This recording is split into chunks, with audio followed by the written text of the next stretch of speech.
ما بأنفسهم ارشاد خالق کائنات پر رہا ہے کہ اللہ کے صفات کی حالت اس وقت تک نہیں بدلتا جب تک کہ وہ خود اپنے بدلنے کی کوشش نہ کرے۔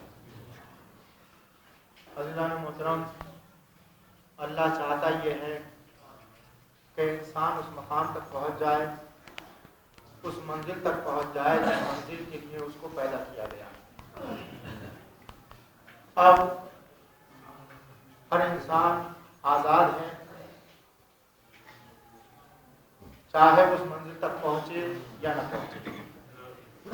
اللہ نے اس منزل تک پہنچانے کے لیے 1,24,000 انبیاء کو بھیجا کہ تم اگر ایک نبی کے ساتھ نہیں چل سکتے تو دوسرے کے ساتھ چل لو، دوسرے کے بات سمجھ میں نہیں آتی تو تیسرے نبی کو سن لو، یہاں تک کہ 1,24,000 انبیاء کا طویل سلسلہ اس لیے قائم کیا تاکہ انسان منزل مقصود تک پہنچ جائے۔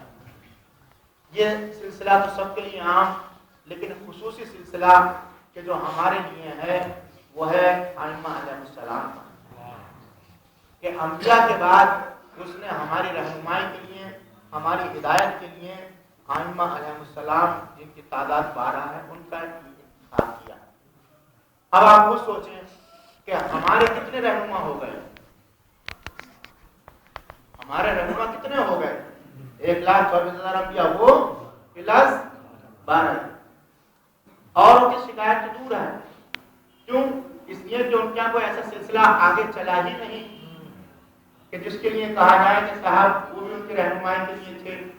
لیکن جب ہم کو یہ فخر حاصل ہے اور ہم اس بات کا اعلان کرتے ہیں کہ یہ جو 12 ہیں ان کو ہم نے نہیں بنایا ہے بلکہ اللہ نے ہماری ہدایت کے لیے معین کیا ہے، تو پھر ان کی اطاعت کرنا ہم پر لازم ہے، ان کا کہنا ماننا ہم پر واجب ہے، ان کی اطاعت کرنا ہم پر فرض ہے۔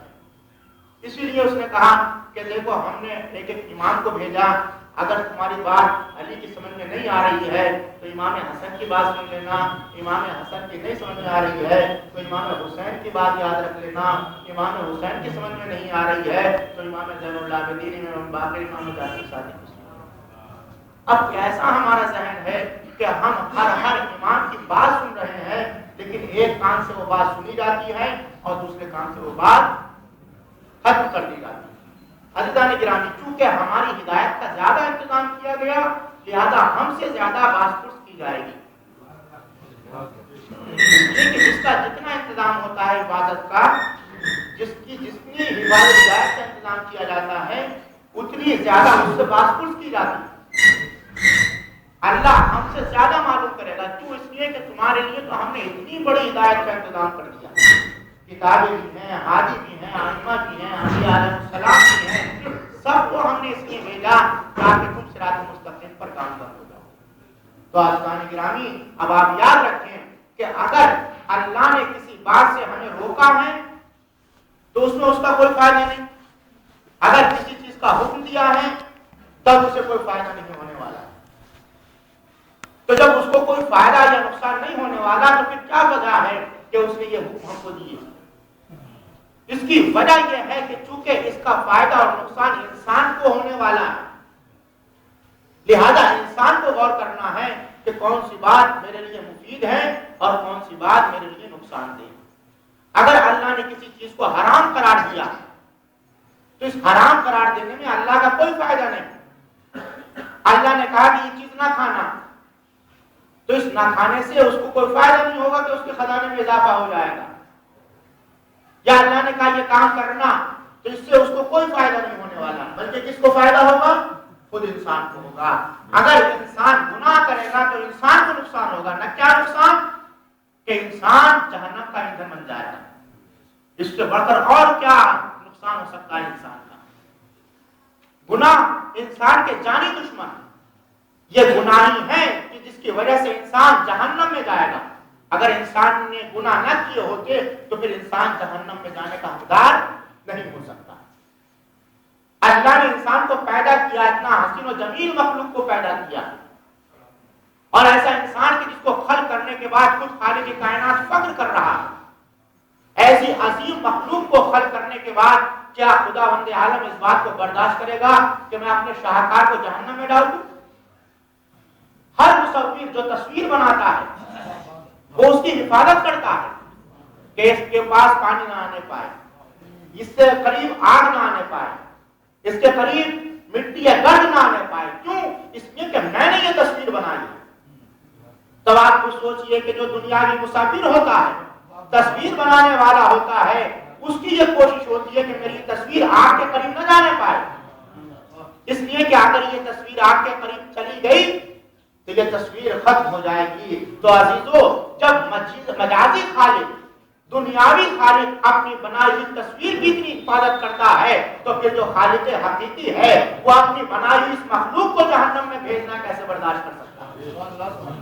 تو اللہ نہیں چاہتا کہ میرے بندے جہنم میں جائیں، لیکن یہ انسان ہے کہ جس کے اعمال، چونکہ اللہ نے اس کو مختار پیدا کیا، اللہ نے اس کو آزاد پیدا کیا کہ جو چاہے کرو. اور نتیجہ میں بتا دیتا ہوں کہ اچھائی کرو گے تو نتیجہ جنت، اور برائی کرو گے تو نتیجہ جہنم. انسان آزاد، جو چاہے کرے. ٹھیک ہے، اگر آپ غور کریں تو ایسا بھی ہو سکتا تھا کہ اللہ کو تو معلوم تھا کہ کون جنت میں جائے گا اور کون جہنم میں جائے گا. تو اللہ کو کرنا یہ چاہیے تھا کہ جن کے بارے میں اسے علم تھا کہ جنت میں جائیں گے ان کو جنت ہی میں پیدا کر دیتا،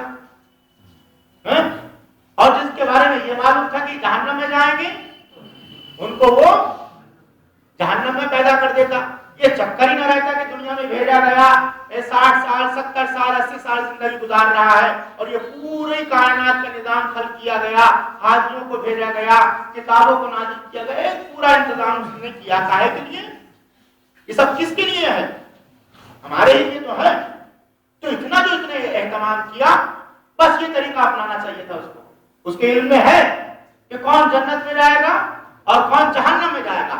تو جس کے بارے میں اسے یقین تھا کہ یہ جنت میں جائے گا تو اس کو جنت ہی میں پیدا کر دیتا، اور جس کے بارے میں یقین تھا کہ جہنم میں جائے گا اس کو وہ جہنم میں پیدا کر دیتا.